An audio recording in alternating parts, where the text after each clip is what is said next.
Dari pasien ini memang berkunjung ke sini untuk bertemu sanak saudara yang memang kebetulan ada di sini, dan juga untuk berobat juga. Nah, kejadian itu dari pasien itu sampai di sini 2 hari, hari keduanya itu sudah mulai kesurupan, Mas. Dan dari pihak kami dipanggil itu sorenya, dan dari kami itu menemuinya itu Mbak Daisa, Mas. Mbak Daisa. Itu pun malam itu pasien belum kita apa-apakan, Mas. Dari kami itu baru bertanya-tanya lah, ini kenapa, kok bisa seperti ini, sebabnya apa. Nah itu pas kami tanya-tanya itu paling kisaran waktu baru 10 menit, Mas. Itu ruangan dan mobil, ruangan itu listriknya anjlok, Mas.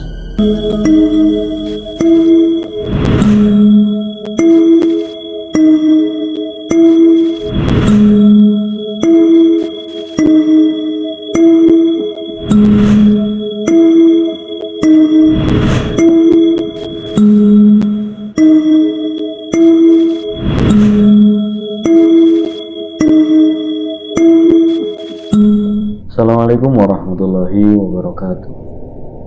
Mohon mangesti mangastuti. Kembali lagi di Atmasyam bersama saya Robit An-Nahdi. Pada kesempatan kali ini kita kembali lagi di segmen podcast horor.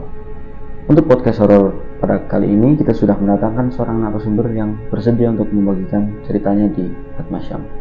Tanpa basa-basi langsung saja kita perkenalkan di sini narasumbernya. Tolong perkenalkan dirinya, Mas. Oke, nama saya Fahri, Mas. Untuk umur saya masih 21 tahun kurang lebih. Untuk rumah, mohon maaf mungkin saya tidak bisa menyebutkan personal lebih. Ya untuk status saya di sini masih mahasiswa. Berarti kesibukan hari-harinya kuliah. Mas. Ya, boleh diberi sedikit spoiler ke teman-teman di rumah, cerita apa yang hendak dibawakan kali ini? Untuk cerita sih pengalaman saya selama saya ikut ruqyah, Mas. Berarti praktisi ruqyah. Bisa dikatakan seperti itu, Mas. Ya, penasaran seperti apa kisah selengkapnya? Langsung saja kita dengarkan dari Mas Fahri.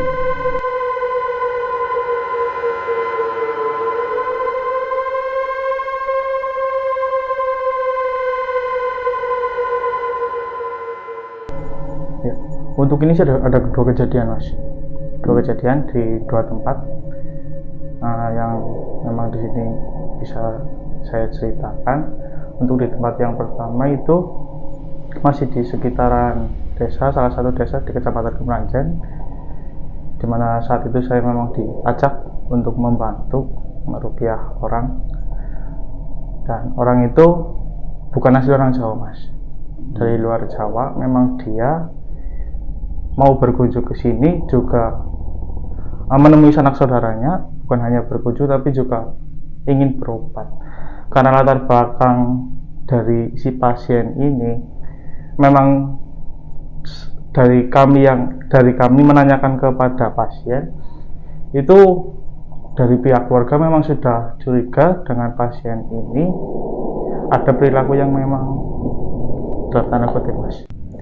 Karena memang basicnya dari pasien ini pernah berumah tangga dan terjadi crash antara beliau ini, dan menyebabkan dari beliau ini setelah bercerai itu sering mendapat kiriman hal-hal yang memang di luar nalar, Mas.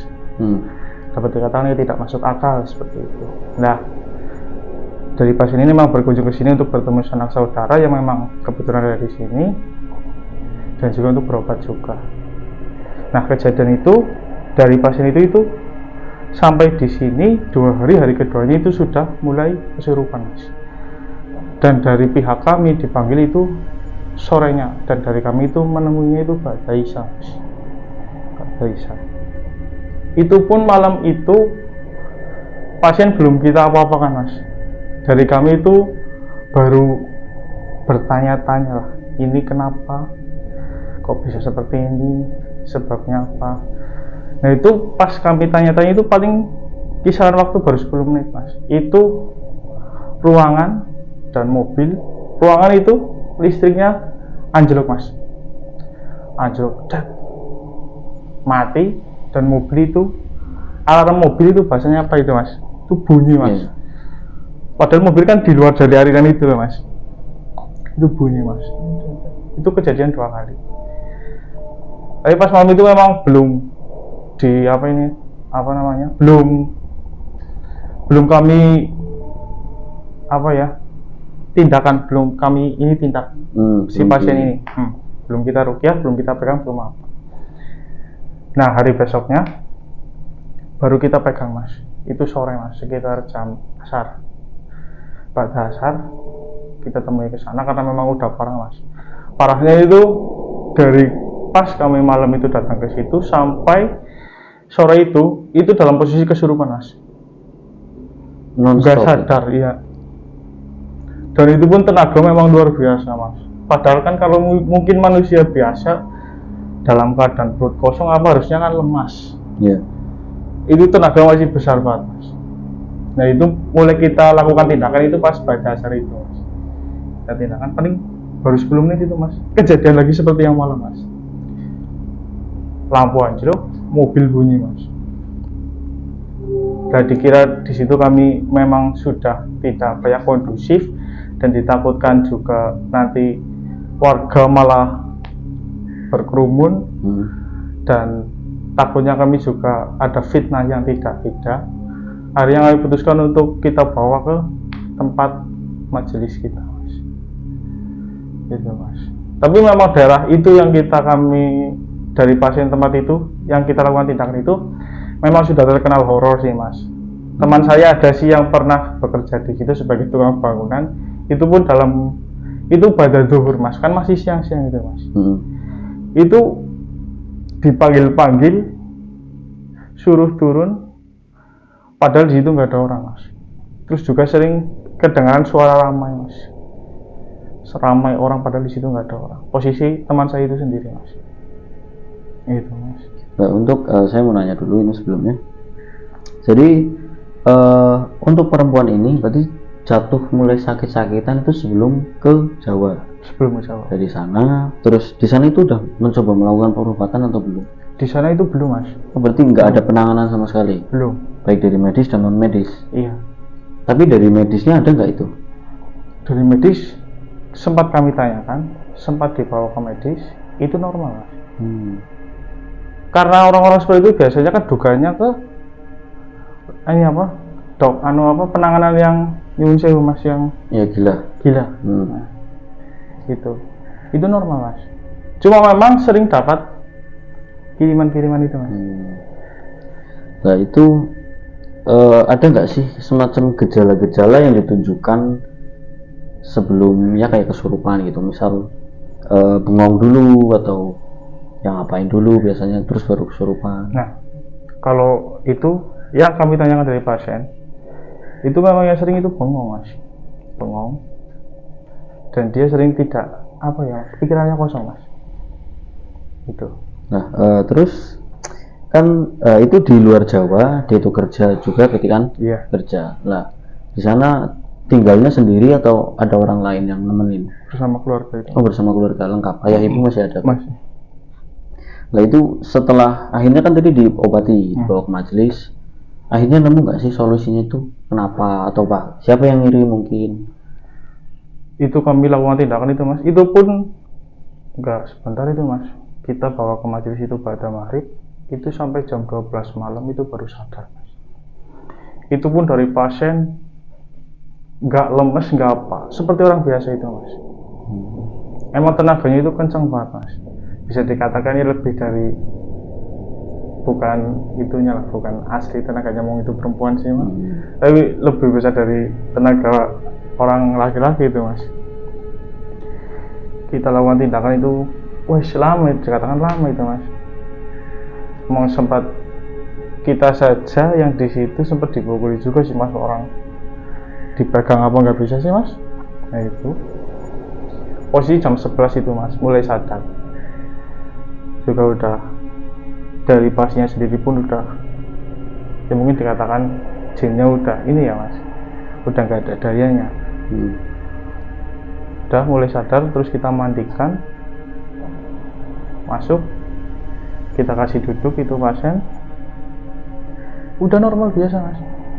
langsung normal gitu. Normal. Tapi anehnya itu mas, yang kami nggak ini sih ya mas, itu biasa aja mas, jadi nggak lemes nggak apa. Orang dia di situ ada makanan terus dia makan banyak mas, kayak orang ini loh mas, sehat biasa. Tapi kan kalau dipikir lagi secara ini kan dia belum kemasukan makanan, belum ada asupan, dia masih badannya masih bergerak masih biasa. Biasa. Ada itu kan katanya ada kiriman-kiriman. Itu ada bentuk fisiknya nggak? Misalkan banyak nih contoh-contoh kiriman, misal santet dan lain-lain. Itu kan ada semacam kayak misal ada beberapa yang memakai media nanti mutah paku dan lain sebagainya. Ini enggak? Kalau ini bingkisan mas. Bingkisan apa itu? Bingkisan buah tapi setelah dibuka itu busuk mas. Busuk itu mas. Itu yang ngirim ada alamatnya atau tanpa alamat terus tiba-tiba udah di rumah dia atau gimana ini ceritanya? Kami tanyakan saat itu pengirimnya ada mas. Ini dari mantannya itu mas. Karena setelah dia nyun sewu bercerai, hubungan katanya dari keluarga siapa masih baik, dan itu mengirimkan. Mulai anehnya itu setelah dia mulai bengong apa, terus dikirimi itu dibuka itu busuk mas. Duganya itu mulai dari situ. Dan juga kejadian ini loh mas, kayak tiba-tiba kayak lampu pecah itu mas. Oh iya. Biak tapi terus hilang itu mas, nggak ada mas. Nggak ada serpihan. Nah, itu kan kayak yang permulaannya. Nah, terus ini saya mau tanya, waktu pengobatan itu kan biasanya kalau rukyah itu kadang-kadang identik dengan ada yang mutah, ada yang lain-lain. Ini mutah. Pas mutah itu pas jam 11 malam itu mas, baru mau mutah mas. Oh, berarti pas hampir mau sadar. Iya, hampir mau sadar. Dan itu yang keluar cairan biasa, nggak ada aneh-aneh. Kalau selama saya ikut rukyah itu mas, biasanya itu lendir mas. Oh, cuma lendir. Tapi ada sih beberapa saya ikut ya keluar kayak rambut itu mas. Itu pernah kejadian rambut itu pernah, terus muntah darah itu sering terjadi mas kalau di rukyah. Bisa jadi itu mungkin medianya gitu ya. Iya. Medianya Bisa darah itu kayak kotoran mas, kotoran seperti itu. Untuk yang cerita kedua mas, ini sih masih di sebelah majelis mas. Di sebelah majelis itu memang orang sudah dapat dikatakan sepuh mas, sudah tua, tapi memang punya ilmu kan. Kadang-kadang orang-orang tua di Jawa kan punya bawaan ilmu seperti itu. Itu kalau memang sengaja berkunjung ke situ, namun saya pun cuma duduk di luar. Yang melakukan rukyah itu guru saya. Selesai kami berdua pulang, itu saya diikuti mas, diikuti oleh sosok. Itu pun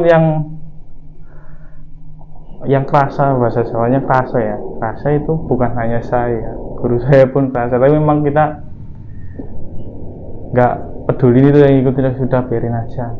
Nah posisi setelah itu kita tidur di majelis itu mas. Tidur kita itu bertiga mas, tidur bertiga. Nah 2 orang yang di sebelah saya itu udah tidur nyenyak semua mas, ngelilir, kalau bahasa Banyumas ngelilir.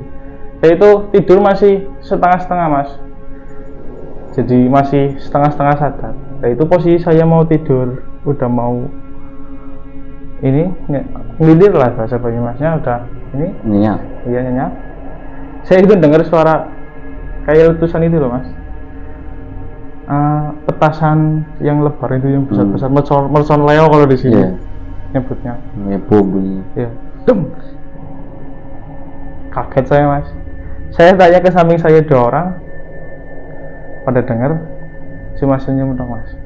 Itu 2 itu di sini dengar semua mas. Iya, dengar men. Biarin aja. Itu memang di depan itu ada yang ngikutin mas. Kalau saya gambarin orangnya itu rambut, mukanya itu putih mas. Putih.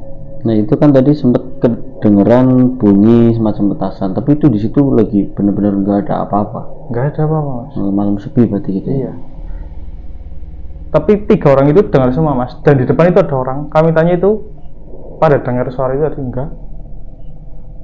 Itu mas. Berarti cuma kalian bertiga ini. Iya yang dengar mas. Tuh. Nah Itu saya diikuti sampai saya ke rumah mas. Diikuti oleh sosok itu sampai di rumah. Itu pagi saya pulang, itu kelihatan di depan rumah itu masih ngikutin saya. Cuma dia itu diam di depan rumah. Terus posisi ibadah Isya sekitar jam 9-an lah. Itu saya udah mau tidur itu mas. Itu saya tidur paling baru mau cari tidurnya itu baru ini mas, tidur nyenyak itu mas, mulai ngelilir. Itu saya di ini mas, dalam mimpi mas, didatangin. Itu orangnya itu tinggi ibu saya. Jadi perwujudan itu mirip ibu saya mas. Itu cuma muka itu ketutupan semua mas, ketutup semua sama rambut. Ya di situ saya dideketin. Mohon maaf, lihat kemaluan saya. Dipegang itu mas, dipegang. Wah, saya langsung respon bangun, saya teriak-teriak gitu mas. Memang mas waktu itu mas, ya kaget ya juga ini loh mas, terasa apa ya, kayak di ini loh mas, kayak di grepe. Iya, rasanya itu apa yang grepe mungkin ya. Dipegang itu mas. Jadi itu sampai saya bangun, saya teriak-teriak, itu masih kerasa mas. Itu efeknya real gitu ya. Real gitu mas. Dalam mimpi itu pun saya kayak nggak tidur loh mas. Jadi keadaan saya melentang ke barat. Di posisi juga di kamar saya gitu mas. Itu yang paling nggak enak itu mas. Lah itu ada penyebabnya nggak sih? Kayak kenapa kalian bertiga kok diikuti? Mungkin sebelumnya kalian habis ngapain gitu? Kalau hal semacam itu selama pengalaman saya selama mengikuti, mulai diajak untuk meruqyah orang, emang hal biasa sih seperti itu mas. Diikuti mas. Tapi itu kejadian yang paling gak enak itu mas, yang mimpi itu dipegang itunya dan sampai benar-benar itu kerasa. Tapi kalau hal-hal yang memang diikuti itu memang sering mas. Kayak seperti saya sering mas nggak nyaman, kayak habis meruqyah orang ngikut untuk meruqyah orang pasien. Itu mesti kalau ada yang ngikutin nggak nyamannya saya itu paling pas posisi saya tidur mas. Sering di ini bahasa Banyumas direprepi, apa ya namanya mas? Ketindian. Ketindian. Itu pasti sering mas. Sering ketindian. Saya mau kalau gambarkan tidur saya itu ketindian itu nggak wajar. Itu kok ketindian lebih dari 3 kali dalam jangka waktu yang memang sebentar itu mas. Itu saya pernah mas ketindian lebih dari 3 kali dalam jeda waktu yang nggak terlalu lama. Itu saya pas ketindian yang kelima kali, itu saya bangun, itu ada yang berdiri di kasur saya mas. Sosoknya apa? Hitam, rambutnya, muka memang nggak kelihatan mas, tapi itu hitam mas. Berdiri di samping saya mas. Kurang ajar ya. Nah itu balik lagi ke tadi yang cewek itu, teman-teman masnya itu diikutin. Jadi kan masnya sampai rumah nih, bahkan sampai digrepe itu. Lah teman-teman masnya itu ada cerita nggak diikutin juga? Kalau teman-teman sih paling biasanya ketindian mas. Enggak, maksudnya sama yang sosok yang sama itu? Enggak. Oh enggak. Berarti cuma masnya doang. Iya. Udah berarti ini ceritanya. Ya. Terima kasih udah bersedia membagikan ceritanya di sini. Mungkin Mas Fahri punya saran buat teman di rumah, apa yang harus dilakuin gitu biar terhindar dari ya mungkin sosok-sosok yang tidak menyenangkan gitu. Karena mohon maaf, biasanya praktisi ruqyah ini kayaknya lebih tahu ya dari orang awam untuk soal-soal hal begitu, karena mereka kan langsung berkecimpung di dalam. Untuk pesan-pesan dari saya sih untuk teman-teman, mungkin yang punya keturunan atau garis keturunan yang memang agak sensitif dengan hal itu, pikiran jangan keseringan kosong mas. Itu sangat ngaruh sekali mas. Banyak dari pasien yang saya ini dengan guru saya memang awalnya dari itu sering ngelamun mas, sering ngelamun, pikiran kosong, akhirnya kadang-kadang dia kemasukan, kadang-kadang ada yang mengikuti seperti itu mas. Jangan suka ngelamun, pikiran kosong. Itu Dan juga kalau memang ingin terhindar dari hal-hal yang tidak itu sering menjaga wudhu mas. Wudhu itu mas. Nah, saya malah sedikit jadiin bertanya karena mas ini bilang sensitif. Lah masnya ini termasuk kategori orang yang udah emang bisa melihat atau memaksa dibuka agar bisa melihat? Kalau saya sih dikatakan apa, kalau dipaksa dibuka enggak mas, memang terbuka secara sendiri. Iya. Itu udah dari lama atau setelah beberapa momen itu udah gede? Belum lah masih mas, 3 tahunan ini mas. Oh berarti bisa dibilang setelah mengikuti majelis ini. Berarti bukan bawaannya ya. Terima kasih Mas Fahri ceritanya. Siap. Dan diingat pesan dari Mas Fahri buat teman-teman di rumah, khususnya dalam tanda kurung punya keturunan yang sensitif begitu ya. Jadi jangan sering bengong, jangan sering ngalamun, nanti takutnya kerasukan. Ya, terima kasih Mas Fahri sudah bersedia meluangkan waktunya untuk cerita di sini.